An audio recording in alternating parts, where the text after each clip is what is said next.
यार ब्लाइंड होने का एक प्रॉब्लम है। मन करता है अच्छे अच्छे रेस्टोरेंट्स में जाऊं और नई नई डिश ट्राई करूं, पर मेन्यू ही नहीं पढ़ पाता। हाँ, और वेटर से पूरा मेन्यू तो नहीं पढ़वा सकते और हर आइटम की प्राइस पूछते हुए शर्म आती है। जानती हो, ये प्रॉब्लम लो विजन वालों और सीनियर सिटीजन्स को भी आती है। रेस्टोरेंट्स में लाइटिंग भी तो बहुत कम होती है ना। कभी कभी सोचती हूँ कि घर से खाना ऑर्डर कर दूं, लेकिन आसपास के रेस्टोरेंट पता करना और उनकी मेन्यू जानना कितना मुश्किल है। कोई इसके लिए कुछ करता क्यों नहीं? उन सब लोगों के लिए जिनको रेस्टोरेंट मेन्यू पढ़ने में दिक्कत होती है, इंडिया का पहला accessible restaurant finder and menu reading app good food talks launch हो गया है। अब अपने मोबाइल, टैबलेट या कंप्यूटर पे कभी भी कहीं भी आप अपने आसपास के रेस्टोरेंट का नाम, एड्रेस, फोन नंबर और मेन्यू आसानी से पढ़ सकते हैं। बस good food talks app Android play store से डाउनलोड करें। अपने कंप्यूटर या आईफोन पर www.goodfoodtalks.in that is goodfoodtalks.in खोलें और एंजॉय करें। अरे वाह, मजा आ गया। देखो तो पास में कौन कौन से रेस्टोरेंट हैं।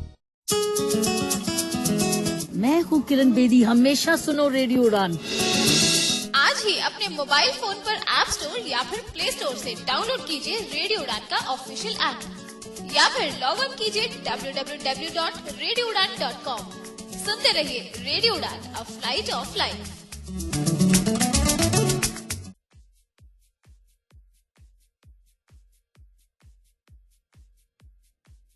जी हाँ दोस्तों, नमस्कार, आदाब, सत श्री अकाल। मैं दानिश महाजन आपका स्वागत करता हूँ प्रोग्राम एक मुलाकात में। आज जो हमारा प्रोग्राम है वो बेहद ही खास है और हमारे साथ बहुत ही एक खास पर्सनैलिटी जुड़ी हुई है इस प्रोग्राम में। इस बार हमने आपको एक अलग शो में एक अलग पर्सनैलिटी से मिलाने का फैसला किया है। ये भी डिसेबल हैं, हमारे बाकी जो फिगर होती हैं जिनसे हम आपको मिलाते हैं, लेकिन ज़्यादातर हमने जो आपका तारुफ करवाया है वो अभी तक जान तो विजुअली इम्पेयर्ड कम्युनिटी के प्रोमिनेंट फिगर से करवाया है या फिर ऑर्थोपेडिक कम्युनिटी से। आज हम आपको एक ऐसी पर्सनैलिटी से मिलाने जा रहे हैं। वो एक शेर मुझे याद आता है कि आप लोगों ने सुना होगा कि जहां फलक को चाह थी बिजलियां गिराने की, वहीं हमें चाह थी आशिया बनाने की। तो कुछ इस तरह का कर दिखाया है। आज जो हमारे साथ मेहमान हैं वो स्पेस्टिक सेरेब्रल पॉलिजी के शिकार हुए, बचपन में बहुत स्ट्रगल किया उन्होंने और तमाम स्ट्रगल्स को झेलते हुए वो अब उस मुकाम पे हैं जहां पे उन्होंने कई आयाम को छुआ है, कई मकाम को छुआ है। ये डॉक्टर हैं, इन्हें ऑनररी डिग्री दी गई है बेंगलोर की एक यूनिवर्सिटी द्वारा। ये डिजिटल इंडिया की मुहिम के साथ जुड़े हुए हैं। ये सेरेब्रल पॉलिसी के बच्चों को अवेयर करते हैं, उन्हें गाइडेंस देते हैं। पेपर में इनका चर्चा हुई और कई टीवी चैनल्स पे इनकी इंटरव्यू हुई है। इनका जो नाम है वो लिम्का बुक ऑफ रिकॉर्ड में भी है। कंप्यूटर इंस्ट्रक्टर की जॉब कर रहे हैं। इन्होंने MIT की है, BSc की है, कंप्यूटर कोर्स किए हैं और तमाम कोर्स इन्होंने स्टडी की है और आई थिंक नेचुरल थेरेपी का एक कोर्स इन्होंने किया है। डॉक्टर साहब, आपका बहुत बहुत स्वागत है रेडियो उड़ान पर। धन्यवाद। डॉक्टर साहब, ये बताएं कि ये जो स्पेस्टिक सेरेब्रल पॉलिसी होती है ये क्या होती है? ये समय दिमाग को इंजरी होती है,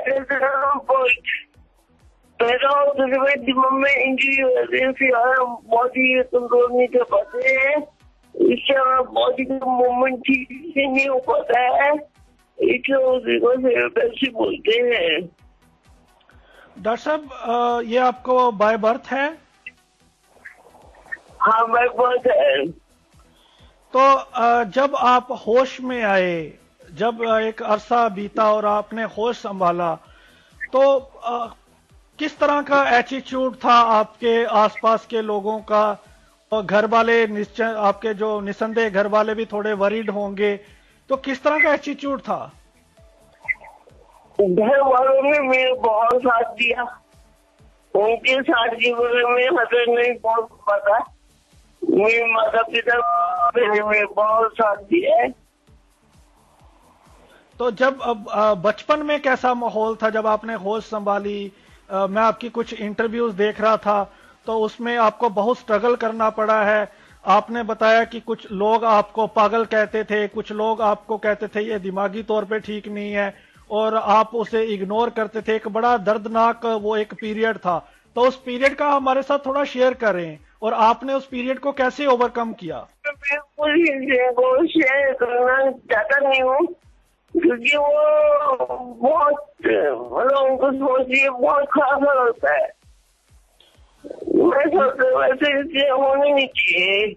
बिल्कुल डॉक्टर साहब, देखिए हम आपकी इस इंसिडेंट को, लोगों से हमारा मकसद ये है ताकि हम लोगों की विचारधारा में एक परिवर्तन लाएं।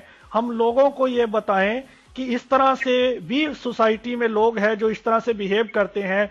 आगे के बाद अगर उनको कोई डिसेबल मिले तो आप वो इस तरह का बिहेवियर ना करें। इसलिए आपका इंसिडेंट हम थोड़ा सा जानना चाहते हैं। अच्छा, मैं चाहता हूँ सिटी के जो लोग हैं ना, उनको लोग समझे आम इंसान है जी, उनको अलग ही समझते हैं। वो समय वो सिटी और मतलब समझ बच्चे की सिटी है क्या चीज, क्योंकि हमारे ब्रेन बिल्कुल नॉर्मल होता है, बॉडी कंट्रोल नहीं होता है। ये बात लोगों को समझनी चाहिए जी। डॉक्टर साहब, बचपन में क्या चैलेंजेस थे सबसे बड़े आपके सामने? सबसे पहले मेरे को स्कूल में एडमिशन नहीं मिला। एडमिशन नहीं मिला आपको? स्कूल एडमिशन नहीं था। एक स्कूल एडमिशन लिया भी तो उसमें एक कंडीशन लगी। फिर 1980 में मेरे को कॉलेज स्कूल में एडमिशन हो गया। वहां से मेरी लाइफ में चेंज आने लगे। वहां की टीचर्स ने मेरे को बहुत साथ दिया, प्रिंसिपल ने मेरे साथ दिया, तब मैं आगे बढ़ पाया। डॉक्टर साहब, स्कूल के बारे में कैसे पता लगा आपके घर वालों को क्या चीज? कि सेरेब्रल पॉलिसी के जो बच्चे होते हैं वो भी पढ़ सकते हैं? क्या आपको कि कई लोगों ने गाइड किया या आपके पेरेंट्स अवेयर थे?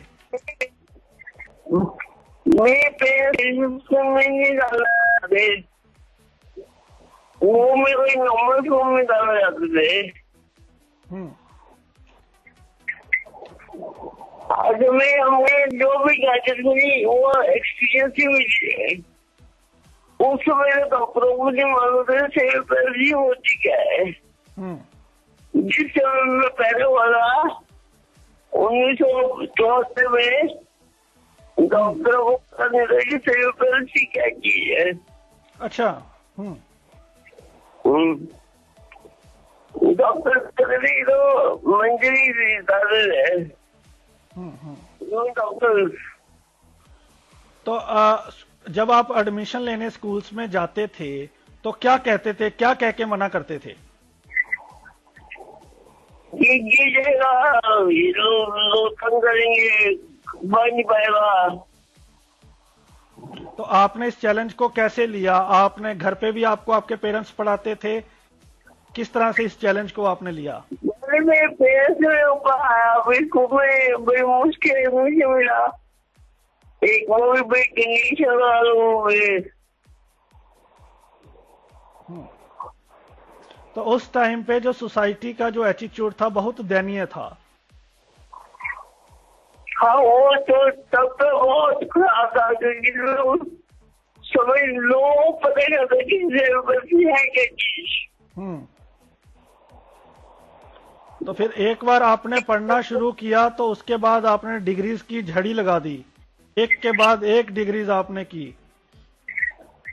तो डॉक्टर साहब, आपके जो फ्रेंड सर्कल होता है, एक फ्रेंड सर्कल का आपको कैसे सपोर्ट मिली? आपके स्कूल में जो स्टूडेंट्स की, आपके जो को स्टूडेंट्स थे, तो वहां पे आपको क्या सपोर्ट थी या वहां भी आपके हाथ निराशा थी? स्कूल में जब मैं कॉलेज में मेरे को बहुत सपोर्ट मिला। वो भी लिख देते थे। आपकी लाइफ का गोल क्या था? आपने क्या सोच रखा था, मुझे क्या बनना है? आप तो मैंने सोचा कि सीपी को 5 मिनट ओवर करना है, और मैंने अपनी कई वीडियो निकाली जैसे कि सीपी को इम्प्रूवमेंट होती है। जैसे मैंने एक रितेश मुद्रा होल्डिंग पेंसिल बनाया है, जिससे पेंसिल पकड़ने से सीपी के बच्चों इम्प्रूवमेंट आती है। तो आपने एक पेंसिल को आपने इन्वेंशन किया, उसको नाम दिया है Ritesh holding pencil. Ritesh method holding pencil. तो वो सेरेब्रल पॉलिसी के बच्चों के लिए बहुत यूजफुल है। बहुत यूजफुल है। तो ये आइडिया कब आया आपके माइंड में? ये आइडिया मेरे को बचपन जब मैं 10 साल का था तब आया। तो कितनी मेहनत करनी पड़ी इस पेंसिल को बनाने के लिए, और इस पेंसिल में ऐसा क्या है सेरेब्रल पॉलिसी वाले बच्चे बहुत आसानी से पढ़ सकते हैं इसके साथ? पेंसिल तो नॉर्मल है, उसको पकड़ने का तरीका अपने अपना है। पेंसिल को पकड़ने का तरीका में अपना है। जी जी। पेंसिल तो कोई भी नॉर्मल पेंसिल है। हाँ ठीक है, वो आपके पकड़ने की टेक्निक आपने निजात की है कि किस तरह से पकड़नी है और किस तरह से आपने उसको लिखना है। डॉक्टर साहब जी, हाँ जी बोलिए बोलिए। जैसे कि सीपी के लोगों को उसमें फायदा होता है। आज इंडिया में कम से कम 27 लाख लोगों से पेंसिल है इंडिया के अंदर। तो कोई परिवर्तन डॉक्टर साहब अभी 1970s के दौर में आपका बचपन हुआ और आपने उस टाइम को देखा, और एक आज 2016 का टेक्नोलॉजी का युग है, तो क्या चेंजेस आपको दिखती हैं उस टाइम में और इस टाइम में? अब एटीट्यूड चेंज हो गया है। अब तो लोगों से पेंसिल मतलब पता लग गया है। लोगों से पेंसिल मतलब ही होती है। क्या एटीट्यूड में कोई चेंज आया है? हाँ चेंज आ रहे हैं, लेकिन बहुत है। और एटीट्यूड में भी आपको लगता है कि कुछ परिवर्तन आया है?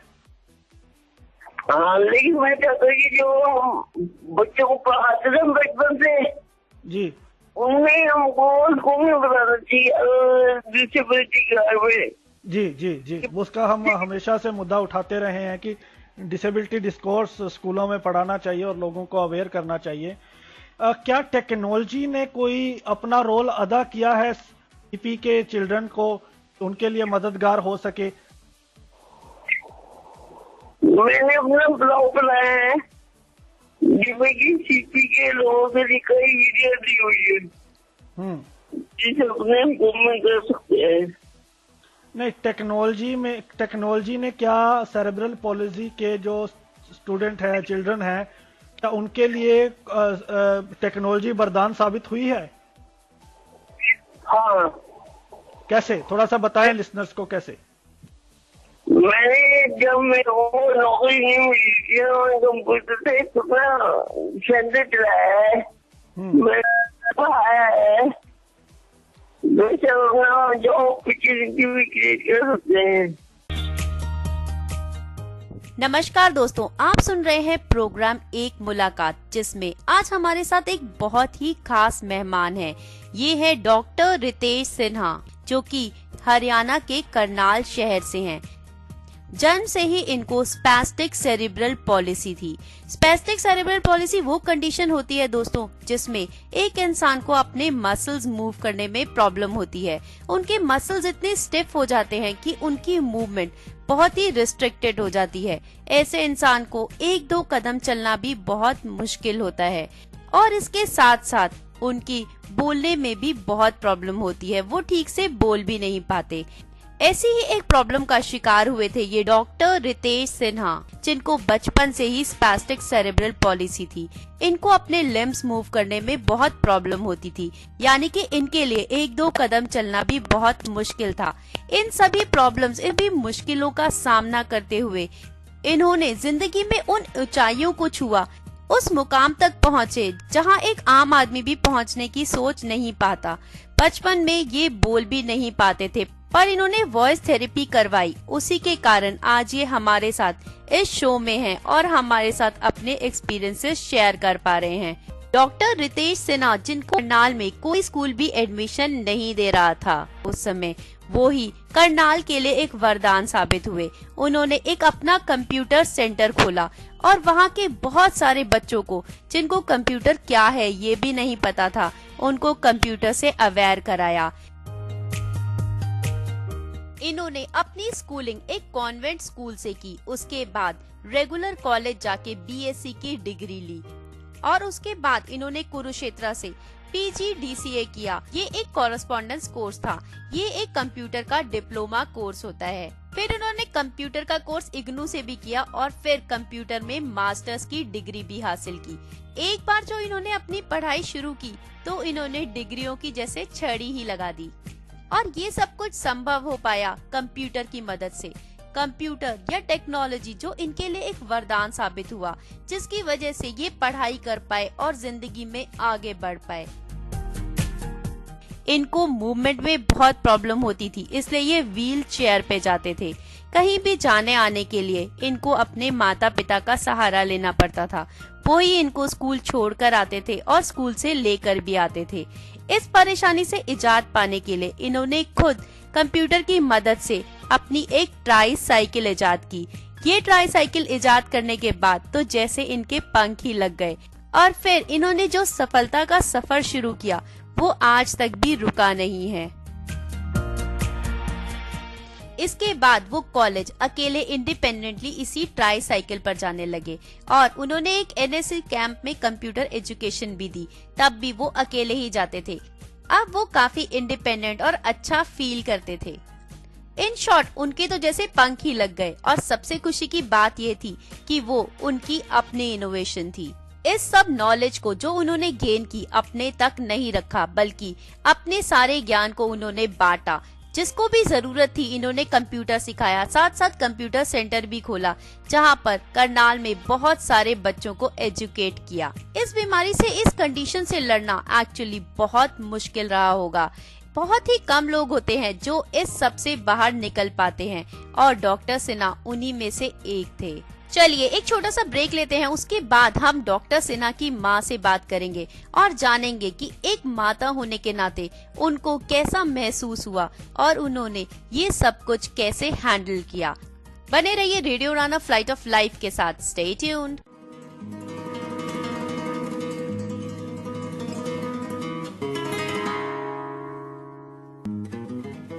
मैं आनंद आचलेकर हूँ, national association for the blind India का मानद सेक्रेटरी हूँ।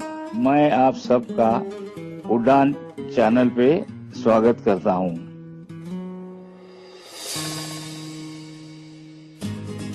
नैब इंडिया ये भारत में सबसे पुरानी संस्था है। यहाँ दृष्टिहीनों के लिए एजुकेशन, एम्प्लॉयमेंट, ये नौकरी अपनी काबिलियत की वजह से मिली है और पुनर्वसन की सेवा दी जाती है। नैब इंडिया पर संपर्क करने के लिए आप हमें ईमेल करें hsg@nabindia.info।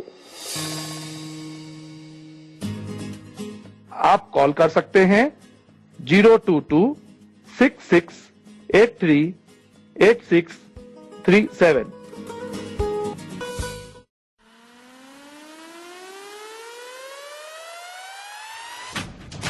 आप सुन रहे हैं radio Udaan, the flight of life, world's number 1 internet radio station of its own kind.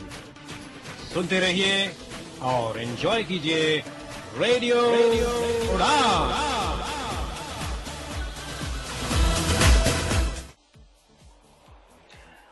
Doctor साहब, आपकी मम्मी अगर हमारे साथ थोड़ी देर बात करें फिर हम आपके पास आपकी लाइफ की जो आगे का स्ट्रगल है उसके बारे में भी बात करेंगे।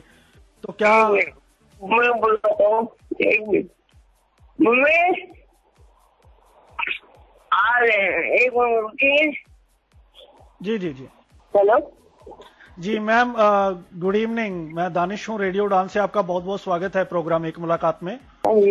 तो मैम सबसे पहले हम आपसे ये जानना चाहेंगे, बचपन में आपको भी अवेयरनेस नहीं होगी सेरेब्रल पॉलिसी की, तो एज ए पेरेंट्स कितना मुश्किल था वो दौर आपके लिए और आपने कैसे उस टाइम को मैनेज किया?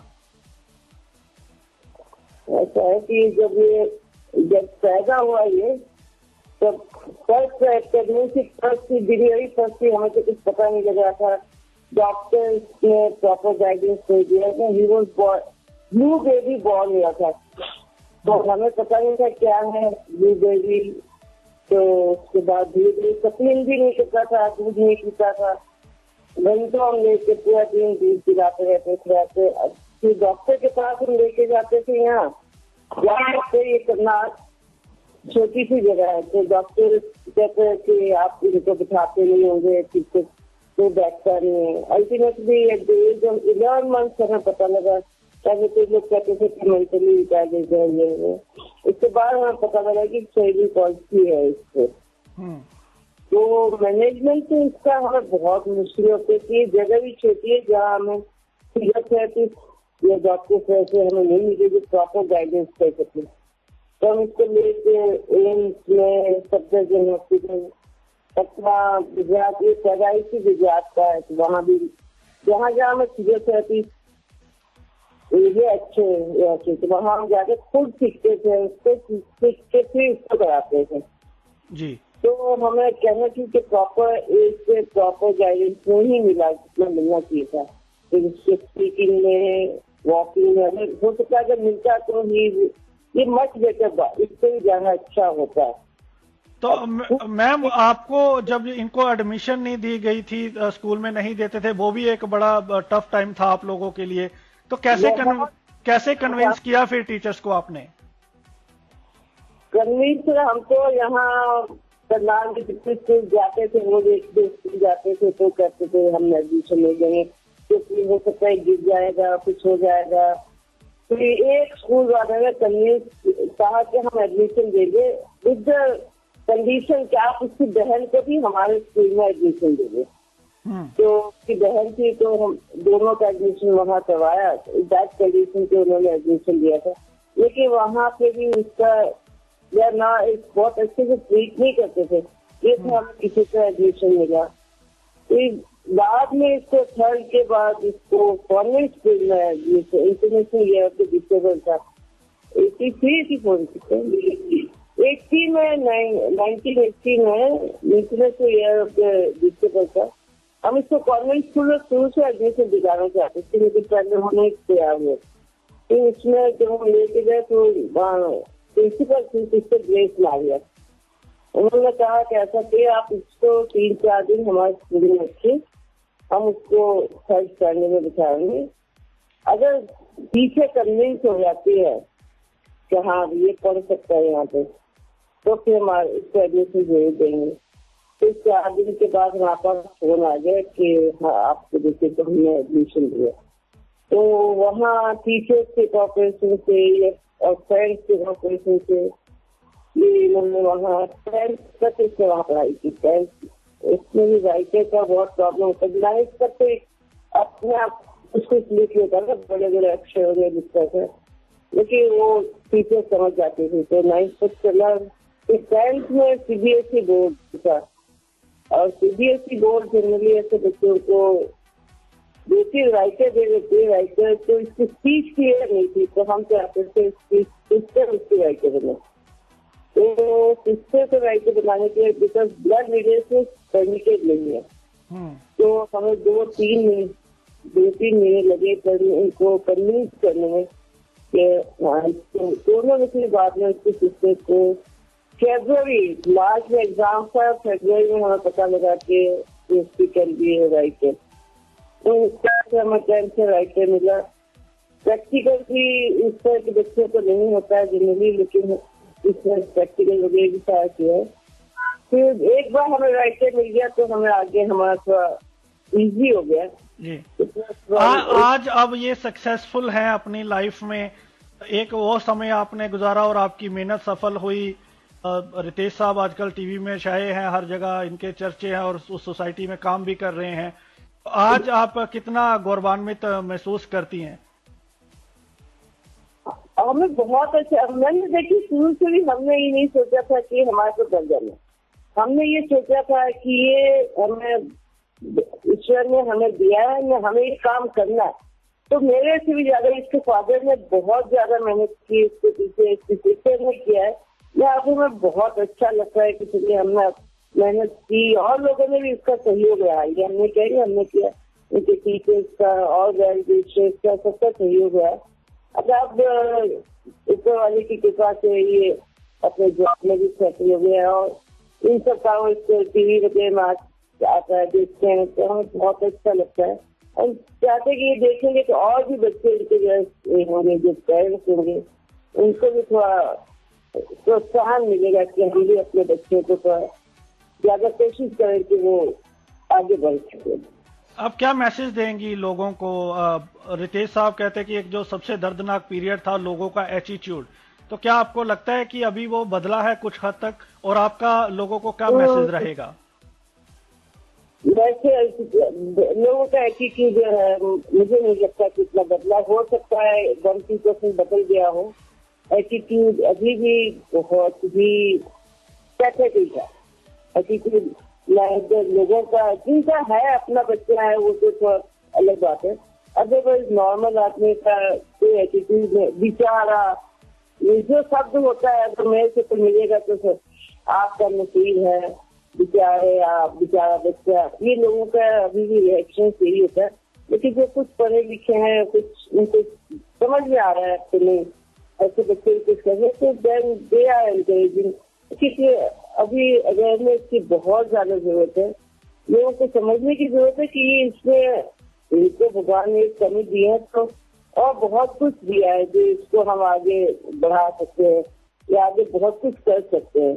तो हम यही मैसेज देंगे कि जिनके ही बच्चे ऐसे ये जिनके अड़ोस पड़ोस में है तो आपके पैथेटिक ना हो, बेचारा ना करिए, देखें उनके प्रति ये कि वो काम कैसे कर सकते हैं, उनको प्रोत्साहित करें, उनको बेचारा कहने की जरूरत नहीं है।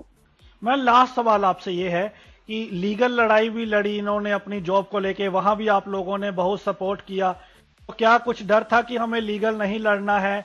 और बाद में इनका नाम लिम्का बुक में भी आया, तो हर जगह स्ट्रगल करना पड़ता है अमूमन डिसेबल को, वो पीरियड कैसा था? देखिए पहली बात तो इसका क्वालिफिकेशन है masters in information technology, BSc किया, PGDCA किया और मास्टर्स का, तो इसके लायक तो इसको जॉब मिलेगी। जॉब यहाँ इसको पहले भी हमने ट्राई किया था, हम यहाँ रहते मानने से सेंट्रल गवर्नमेंट का, इसने बहुत अच्छे से क्लियर किया, लेकिन अल्टीमेटली उनका रिएक्शन होता है ये तो चल नहीं सकते, ये तो प्रॉपरली कैसे काम करेंगे, ये नहीं देखते, स्लो होते हैं लेकिन इनका काम बहुत होता है, तो ज्यादा काम निकालते हैं क्योंकि इधर उधर नहीं करते हैं। और यहाँ भी जॉब मिली तो बताया ही होगा इसको, हम after 2 month without giving any reason उनको निकाल दिया था। फिर हमें कोर्ट में लड़ना पड़ा, 3 साल हम हाई कोर्ट में लड़ा तो इनको स्ट्रगल तो हर स्टेप पे है ही है, ये नहीं कि अब भी हमारा स्ट्रगल खत्म हुआ है, लॉट्स ऑफ स्ट्रगल है। हम चाहेंगे गवर्नमेंट को ऐसी कोई पॉलिसी लाने की, जैसे हम चाहते हैं ऐसे बच्चों का, अगर मान लीजिए मेरे पास पैसे भी हैं तो हम पैसे कहाँ रखेंगे, वो कहेंगे ट्रस्ट बना दो, ये बना, हमें कोई क्लियरेंस नहीं है। ऐसा कम से कम कुछ होना चाहिए गवर्नमेंट की तरफ से, इस तरह के है तो वो हम अपना ही कैसे इनके लिए सिक्योर, इनकी लाइफ सिक्योर कर सके, तो ऐसा कुछ होना चाहिए। नहीं हम कहते कि गवर्नमेंट अगर पैसे ऐसी कुछ गाइडलाइंस होनी चाहिए कि क्या चीजें हैं इनके लिए, तो हम खुद नहीं अवेयर है जो हम इतने सालों से स्ट्रगल कर रहे हैं, तो दूसरे लोगों का अवेयरनेस से तो हम कुछ कह ही नहीं सकते। बिल्कुल, और देखते हैं कि गवर्नमेंट ने आरपीडी बिल को पेश किया है, तो देखते हैं उसमें क्या निकल के आता है, सबकी निगाहें हैं। बहरहाल मैम हमसे बात करने के लिए बहुत बहुत शुक्रिया। Thank you very much. यहाँ पर हम बात कर रहे थे डॉक्टर रितेश सिन्हा की माताजी से, जिन्होंने जिंदगी में सब कुछ पीछे छोड़कर अपने बेटे की उन्नति और उसकी प्रोग्रेस के लिए अपनी इच्छाओं को कुर्बान कर दिया। ऐसी माँ को रेडियो उड़ान की पूरी टीम का सलाम। हमें अगर थोड़ा सा साथ और थोड़ा सा प्रोत्साहन मिल जाए तो हम किसी भी बुलंदियों को छू सकते हैं। ऐसा ही करके दिखाया डॉक्टर सिन्हा ने। तो आप बने रहिए रेडियो उड़ान फ्लाइट ऑफ लाइफ के साथ। एक छोटा सा ब्रेक, उसके बाद हम अभी डॉक्टर रितेश सिन्हा से और भी बहुत सारी बातें करेंगे। Stay tune. विकलांगों की आवश्यकताओं के अनुरूप समाज में बाधा रहित निर्माण ही है विकलांगजनों के लिए सहज जीवन का एहसास। सहज सुगम विकलांग का जीवन, समय की है आवाज यही, सुगम में भारत अभियान सफल हो, सरकार का है प्रयास यही। सार्वजनिक भवनों, सरकारी कार्यालयों, स्कूल, अस्पताल, पुलिस स्टेशन आदि के साथ साथ विभिन्न परिवहन व्यवस्थाओं जैसे railway station, bus stop, airport आदि को विकलांग जनों की आवश्यकताओं के अनुरूप सुगम बनाया जा रहा है, ताकि दृष्टि बाधित, श्रवण बाधित तथा अन्य विकलांग जन बाधा रहित जीवन के सुखद एहसास से गुजर सकें। अधिक जानकारी www.disabilityaffairs.gov.in से हासिल करें। सुगम्य भारत, सशक्त भारत, विकलांग जन सशक्तिकरण विभाग, भारत सरकार। हाँ जी, हेलो सर। तो डॉक्टर साहब, अब हम आपसे बात करते हैं। आपकी मम्मी से बात करके हमें बहुत अच्छा लगा। आगे हम बढ़ते हैं कि अभी आपने बताया कि बहुत चैलेंजेस थे उसमें, एडमिशन में या उसमें। अगर एक पॉजिटिव चीज आपसे पूछनी हो उस समय पॉजिटिव चीज क्या मिली जिससे आपको पावर मिली, स्ट्रेंथ मिली आगे बढ़ने की? मैं कहता हूँ सीपी कैपेबल पर्सन, हम सब कुछ कर रहे थे, हम इंसान कर होता है। मैं ये विचार है सीपी की जो आपने एक्सपैंड किया है वो किया है कैपेबल पर्सन।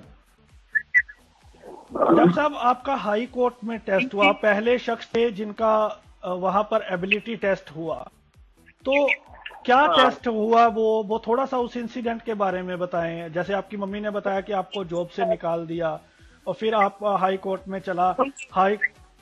जी, वही देखा है, मैं कंप्यूटर चला सकता हूँ, नहीं चला सकता हूँ।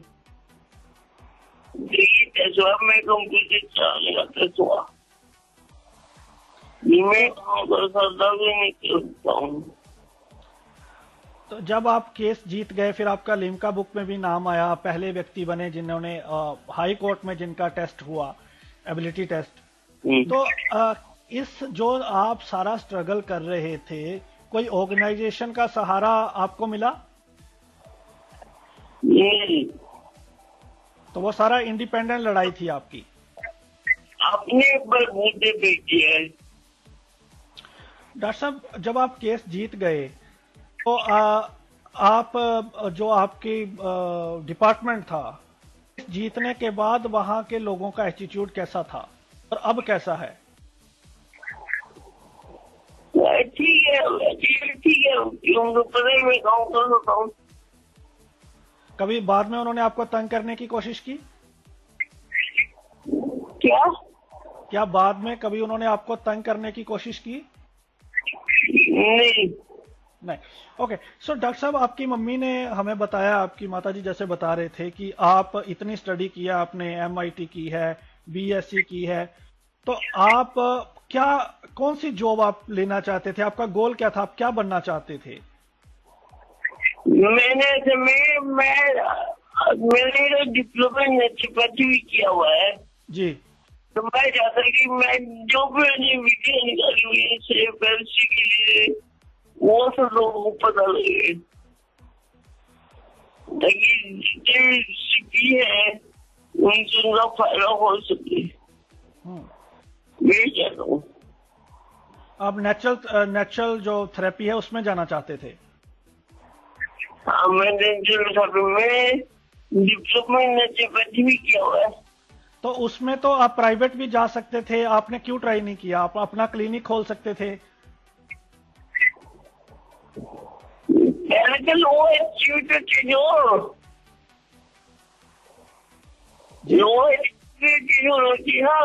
जी जी जी।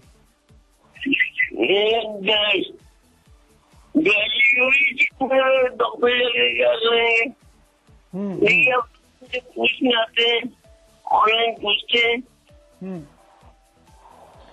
क्या कभी आपने गवर्नमेंट को कुछ लिखा, या गवर्नमेंट से आपको कभी कोई हेल्प मिली? गवर्नमेंट से कोई हेल्प नहीं। ये जो डिजिटल इंडिया में 9 लोगों, इंडिया न्यूज की द्वारा से 9 लोगों का नाम आया, उसमें भी आप एक हैं, ये क्या है? इसके बारे में थोड़ा सा बताएं लिसनर्स को। इंडियन न्यूज वालों ने 9 लोगों को सिलेक्ट किया था जिन्होंने IT का नॉलेज स्प्रेड किया है। मैंने भी हर लोगों को कंप्यूटर सिखाया था, इसलिए मेरा भी नाम हो चुका था। तो आपके शौक क्या है? आपकी हॉबीज बताएं लिसनर्स को। मेरी हॉबी है किताबें पढ़ना और मस्जिद पे टीवी लेना, मूवी लेना, म्यूजिक सुनना। ये काम इंसान के तो वही शौक है, घूमना। तो आप घूमने का भी आपको शौक है? कौन से ऑथर फेवरेट है आपके?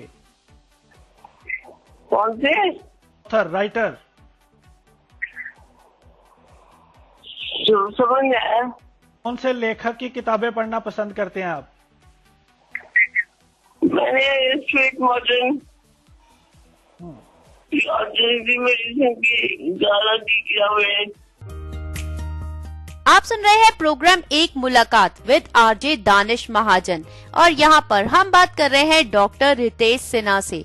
तो चलिए एक छोटा सा ब्रेक, उसके बाद जानेंगे कि रितेश सिन्हा से डॉक्टर रितेश सिन्हा तक का सफर आखिर उन्होंने कैसे कवर किया, और वो सेलिब्रल पॉलिसी के बच्चों को क्या सिखाते हैं। बने रहिए रेडियो उड़ान फ्लाइट ऑफ लाइफ के साथ। नैब इंडिया यानी national association for the blind India की सबसे पुरानी संस्था है, जहां दृष्टिहीनों के लिए शिक्षा, रोजगार और पुनर्वसन की सेवा दी जाती है। नैब इंडिया पर संपर्क करने के लिए हमें ईमेल करें hsg@nabindia.info पर। आप हमें कॉल भी कर सकते हैं। हमारा नंबर है 02266838637।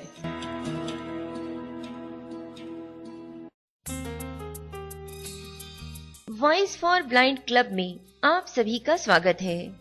क्लब का उद्देश्य है शिक्षा के माध्यम से आपको आत्मनिर्भर बनाना, रिकॉर्डिंग एंड स्क्राइब की प्रॉब्लम को सॉल्व करना। भारत के कई शहरों में वॉइस फॉर ब्लाइंड क्लब के सदस्य अपनी सेवाएं देना चाहते हैं। क्लब से कांटेक्ट करने के लिए मेल आईडी है voiceforblind voiceforblind@gmail.com। Mobile number 9410480858। मैं अनीता शर्मा एंड मेरे club member recording and scribe की आवश्यकता को पूरा करने का हर संभव प्रयास करेंगे। अधिक जानकारी के लिए आप हमें मेल कर सकते हैं। Thank you so much. Doctor साहब, ये जो आपको डॉक्टरेट की डिग्री मिली थी, ऑनररी जो आपको डॉक्टरेट मिली थी, तो वो आपके किस काम से प्रभावित होकर आपको मिली थी और कब मिली थी? बहुत बड़ी उपलब्धि थी आपको, बहुत मुबारकबाद इसके लिए। थैंक यू कि मैंने सिर्फ फोटो में भी MIT की डिग्री और मैंने पढ़ाया, इस बेसिस पे मेरे को डॉक्टरी डिग्री दी। तो अभी आप सेरेब्रल पॉलिसी के जो बच्चे हैं उनको क्या पढ़ाते हैं और कैसे गाइड करते हैं? क्या आपकी कोई ऑर्गेनाइजेशन है जहां आप टेक्नोलॉजी के थ्रू पढ़ाते हैं? कैसे आपसे लोग कांटेक्ट कर सकते हैं? ऑनलाइन मेरा फेसबुक पेज है, मुद्रा के नाम से मेरा ब्लॉग है, मेरी वेबसाइट है,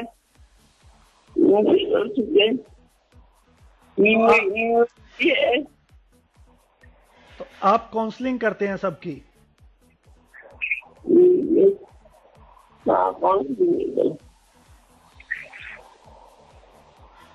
तो डॉक्टर साहब, आप अगर एक बहुत हैप्पीएस्ट मोमेंट आपकी जाननी हो जिंदगी की, तो वो क्या होगी?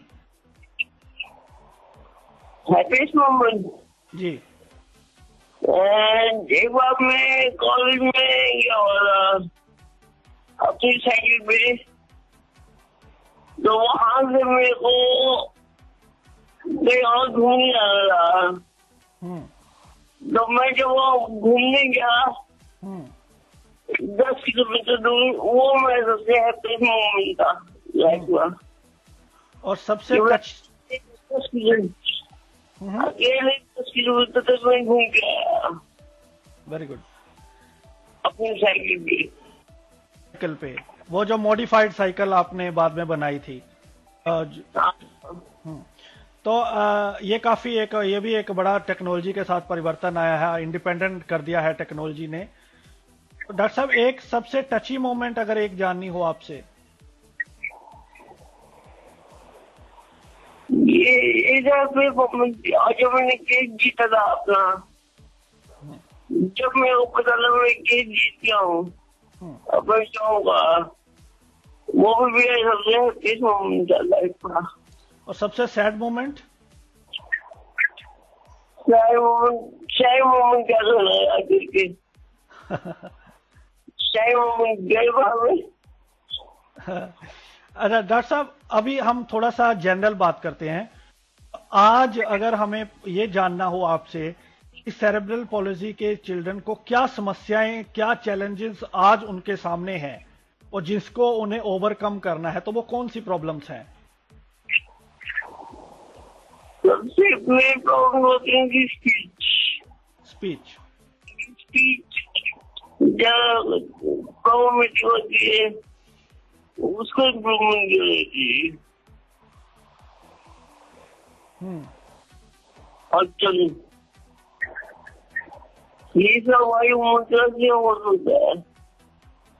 जब मैंने बताया पेन और पेंसिल टेक्निक, उससे इम्प्रूव हो सकता है। जी, उससे स्पीच भी इम्प्रूव हो सकती है। हाँ, क्योंकि पूरे से पेंसिल में हेल्प करता है वो चीज। आज तक कितने लोगों ने आपसे कांटेक्ट किया है? कितने लोगों को आपने गाइड किया है? मैंने कंप्यूटर में तो हजारों गाइड किया, वाले को भी बहुत से लोग हैं, कोई नहीं। तो डॉक्टर साहब, आपको अवार्ड भी काफी मिले हैं, थोड़ा सा अवार्ड्स के बारे में बताएं आप अपने। मेरे को पहले जेसी क्लब वालों ने आउटस्टैंडिंग एम्प्रेस अवार्ड दिया, फिर मेरा नींद बुक में आया, फिर मेरे अवार्ड मिला। तो ये भी आपके लिए बहुत हैप्पीएस्ट मोमेंट्स थी। हाँ। तो अभी जो क्या आज की डेट में जो इंक्लूसिव एजुकेशन का दौर चल रहा है, तो क्या अब बच्चों के लिए कुछ आसान हुआ है, आराम से एडमिशन मिल जाती है? नहीं, मेरे को नहीं लगता कि आसानी से एडमिशन कई लोगों को एडमिशन नहीं मिलता है। जो स्कूल वालों को समझाना चाहिए कि ऐसे लोग को एडमिशन देना चाहिए। अभी तो काफी ऑर्गेनाइजेशन काम कर रही हैं सेरेब्रल पॉलिसी को लेके, लोगों को अवेयर करने के लिए। क्या जो ऑर्गेनाइजेशंस काम कर रही हैं, क्या आपको कोई जो एक चेंज देखने को मिल रहा है अभी क्या? हाँ, चेंज है अभी कि लोगों को पता है कि सेरेब्रल है ये चीज। तो आपको भी स्पीच को लेके भी काफी प्रॉब्लम थी और अभी आपने काफी इम्प्रूव किया है। तो ये स्पीच थेरेपी से होती है या कुछ और भी टिप्स हैं इसके? नहीं, ये सब मैंने कहा कि बोलते जो मैं पढ़ाता रहा तब में स्पीच इम्प्रूव हुई थी। प्रैक्टिस होती है।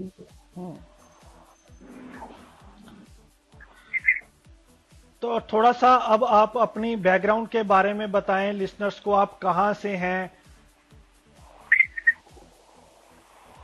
मैं तो कोलार में रहता हूँ, कोलार हरियाणा में रहता हूँ। ये भी एजुकेशन हुआ, ये मैंने कॉलेज किया, ये भी जॉब कर रहा हूँ।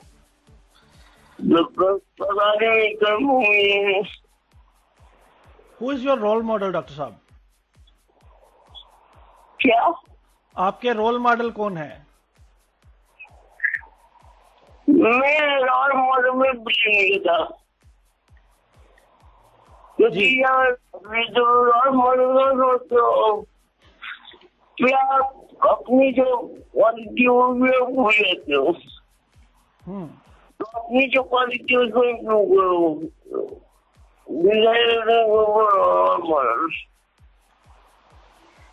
मैट्रिमोनियल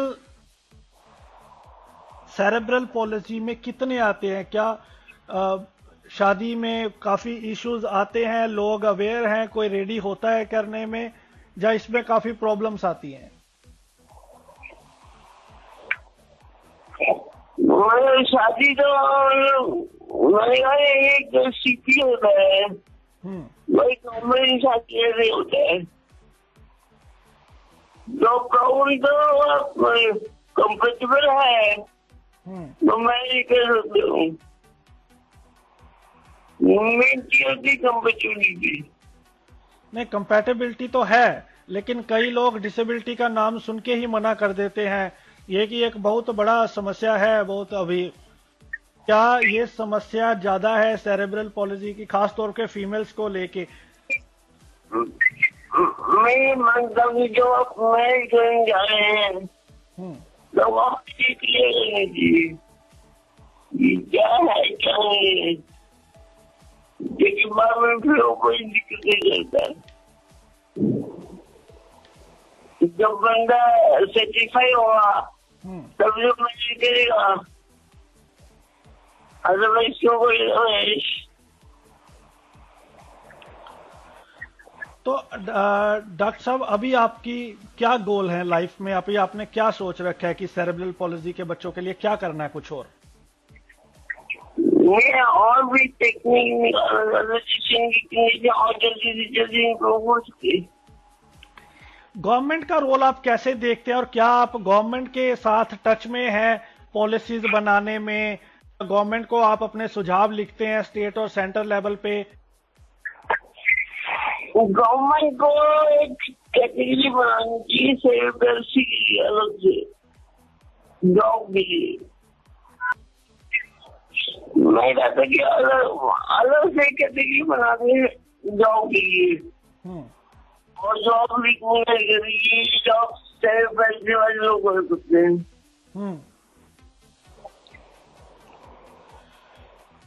सिर्फ आपकी एम्प्लॉयमेंट को लेके मांग है? क्या आपने कभी गवर्नमेंट को लिखा है इसके बारे में? किसके बारे में? ये एक सेपरेट कैटेगरी बनानी चाहिए, क्या आपने गवर्नमेंट को कभी लिखा है, अपने सुजेशंस भेजे हैं? नहीं, वो लिखा था बहुत पहले। तो आप किसी ऑर्गेनाइजेशन को ज्वाइन क्यों नहीं करते और प्रेशर ग्रुप क्रिएट करके गवर्नमेंट पे प्रेशर क्यों नहीं डालते?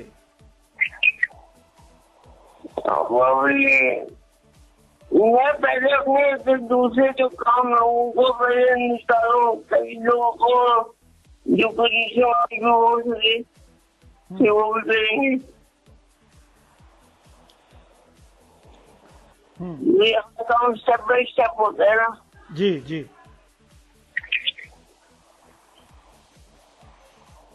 तो अभी तो आज हम बात कर रहे हैं डॉक्टर रितेश सिन्हा से, जो कि करनाल से हैं। तमाम डिग्रीज को हासिल की हैं, लेकिन स्ट्रगल करना पड़ा है उनको पूरी लाइफ में। पहले एडमिशन लेने के लिए, फिर हाई कोर्ट में ये पहले व्यक्ति बने जिनको एबिलिटी टेस्ट देना, और इन्होंने तमाम ओट्स को झेलते हुए तमाम डिग्रीज डिप्लोमे किए और आज बखूफी जॉब कर रहे हैं। डॉक्टर साहब, आपकी मैट्रिमोनियल लाइफ कैसी थी और क्या आप मैरिड हैं?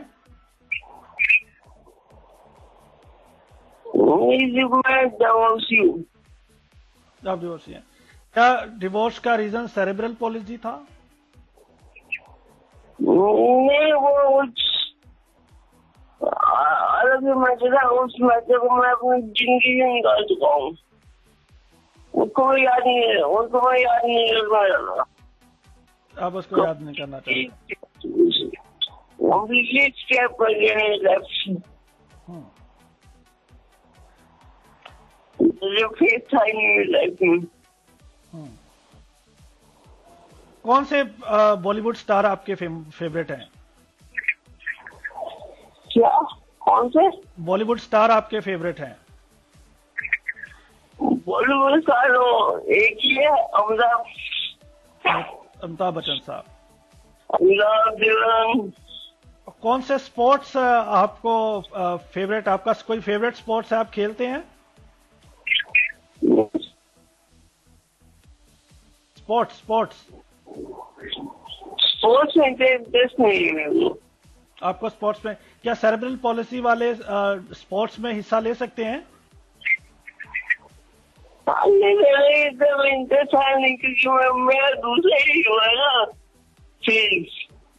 मेरा दूसरे इंटरेस्ट है मेरे बुक्स के, मुद्रा के, वीडियो निकालने के, रिसर्च के। मैं दूसरा नेचर में जाता हूँ। जी, बहुत शुक्रिया डॉक्टर साहब हमसे बात करने के लिए और अपनी लाइफ के बारे में बताने के लिए। क्या लिसनर्स को पैगाम देंगे आप? Thank you. लिसनर्स को क्या मैसेज देंगे आप? किसको? लिसनर्स को।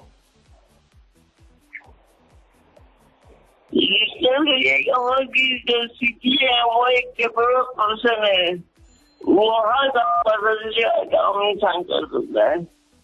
उनको मतलब कम मत समझो। वो एक्टर बन सकते हैं, राइटर बन सकते हैं, साइंटिस्ट बन सकते हैं, कुछ ही बन सकते हैं। उनको खाली गाइडेंस की जरूरत है। जी डॉक्टर साहब, एक बार अपना फोन नंबर अगर अनाउंस कर दे, लोगों को आपसे बात करने में आसानी हो।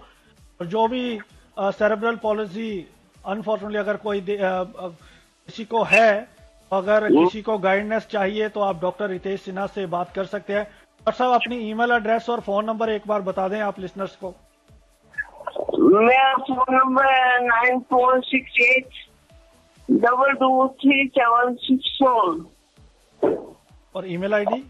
Email ID Sinha SINHRIITESS@gmail.com। Doctor साहब, बहुत मजा आया आपसे बात करके, बहुत शुक्रिया। हमारी शुभकामनाएं आपके साथ हैं। आप इसी तरह काम करते रहें और बुलंदियों को छुएं आप। Thank you. मेरे को बहुत अच्छा लगा। थैंक यू जी। रेडियो को टाइम देने के लिए बहुत बहुत शुक्रिया।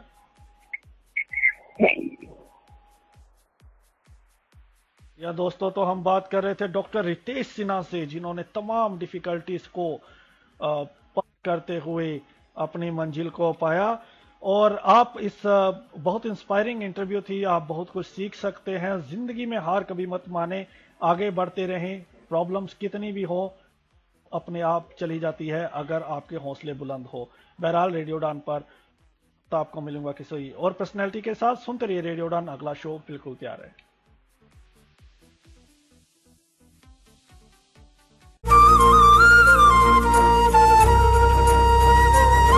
स्कोर फाउंडेशन प्रस्तुत करते हैं नजरिया नजरिया। एक नई सोच को मिलके सोचे जरा, बस बदलना है जो बोलो, होगा वो क्या?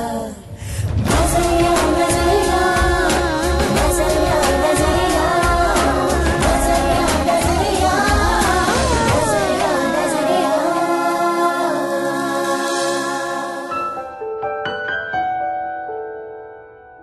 कॉमर्स के सब्जेक्ट्स जैसे मैथ्स, अकाउंटेंसी दृष्टिहीन लोगों के लिए मुश्किल माने जाते हैं, लेकिन बैंगलोर के राजदीप मनवानी ने इस सोच को चुनौती दी। नमस्कार सभी सुनने वालों को। क्योंकि सब आर्ट्स, ह्यूमैनिटीज, संगीत चुनते हैं तो मैंने सोचा कुछ अलग किया जाए। एक्चुअली मेरी माँ ने एक बहुत अच्छा वक्तव्य मुझसे कहा था। उसने बोला था, राजदीप, रोशनी आपकी आंखों से चली जा सकती है पर आपसे दिल से कोई आपकी रोशनी निकाल नहीं सकता। एक कॉलेज है, प्राइवेट कॉलेज, जिसका नाम है श्री भगवान महावीर जैन कॉलेज। वहाँ पे मैं कॉमर्स रिलेटेड सब सब्जेक्ट्स पढ़ाता हूँ। उसके अलावा मुझे ट्रेनिंग का भी थोड़ा बहुत शौक है, communication skills, attitude, goal setting और उन बातों में। 7वीं कक्षा में मैंने देखना शुरू किया कि मैं पेपर पढ़ नहीं सकता हूँ, हैंडराइटिंग एड़े टेढ़े जा रहे हैं। तो फिर डॉक्टर को दिखाया तो उन लोगों ने डायग्नोज किया कि मैक्यूलर डिजेनरेशन है, जिससे दृष्टि कम होती जाती है। जो मेरे एग्जाम्स थे उसके लिए मुझे स्क्राइब लेना पड़ा और फिर मुझे अपने आप पे कॉन्फिडेंस लाना था कि देखो ये जा रहा है पर फिर भी मैं कुछ कर सकता हूँ। Most of maths can be worked out in your subconscious mind. जो तकलीफ होती है दृष्टिहीनों को, उसमें सिर्फ ज्योमेट्री आता है। ज्योमेट्री के लिए, जैसे मैंने कहा, मेरी आंखें थोड़ी थोड़ी गई। मैं फेल्ट पेन से ड्रॉ करता था और फिर हाथों से फील करता था, टैक्टाइल जिसे कहते हैं। जब मैंने शुरू किया तो मुझे था एक थोड़ा बहुत फ्लेयर कम्युनिकेशन के लिए। मैंने डिबेट कॉम्पिटिशन शुरू किया 6th स्टैंडर्ड में। 6th स्टैंडर्ड 7th स्टैंडर्ड में मैं कुछ नहीं जीता, पर 8th स्टैंडर्ड के बाद मैं जिस भी डिबेट में गया हूं मैं कभी हारा नहीं हूं। तो try and take part in public forums. आपको डर लगेगा पहले, you have to keep developing that skill. Second thing is imbibe what you can. Mental notes बनाइए या अपने कंप्यूटर में जो भी इंटरेस्टिंग है नोट करिए, which you can use in your speeches at a later point of time. और तीसरी चीज है, जब भी बोलिए दिल से बोलिए। आप जब दिल से बोलेंगे तो ऑडियंस आपको जरूर सराहेगी। दृष्टिहीनता से जिंदगी रुकती नहीं। इससे जुड़ी किसी भी जानकारी के लिए डायल करें 011-460-70-380 या हमें मेल करें helpdesk@highway.org पे। ये है रोशनी का कारवां। अंजू, मिस्टर सिंह का भाषण लंबा जरूर था, बट उनकी ये बात सही थी कि अब भी हमारे जैसे ब्लाइंड लोगों की जरूरतों पर लोग ध्यान नहीं देते। मैं अग्री नहीं करती उस बात से। कुछ लोग हैं जो समझते हैं और कुछ लोग हैं जो अब समझने लगे हैं। बाय द वे, टाइम क्या हुआ है? अभी 2 बज रहे हैं। मोड़ पर एक नया रेस्टोरेंट खुला है, चलो उसी को ट्राई करते हैं। चलो। कुछ और लेंगे? नो थैंक्स, वैसे खाना बहुत टेस्टी था। थैंक्स मैम, मैं बिल भिजवाता हूँ। भाई साहब, वॉशरूम किधर है? उधर परले बाजू में। जब किसी दृष्टिहीन व्यक्ति को गाइड करें तो इधर उधर और परले बाजू जैसे शब्दों का प्रयोग बिल्कुल ना करें, क्योंकि उससे ये नहीं समझ आएगा कि एग्जैक्ट दिशा क्या है। तो भाई सही तरीका क्या है? एक्सक्यूज मी सर, आपके सीधे लेफ्ट में 3 टेबल के बाद दरवाजे के राइट में first door for man, second for women.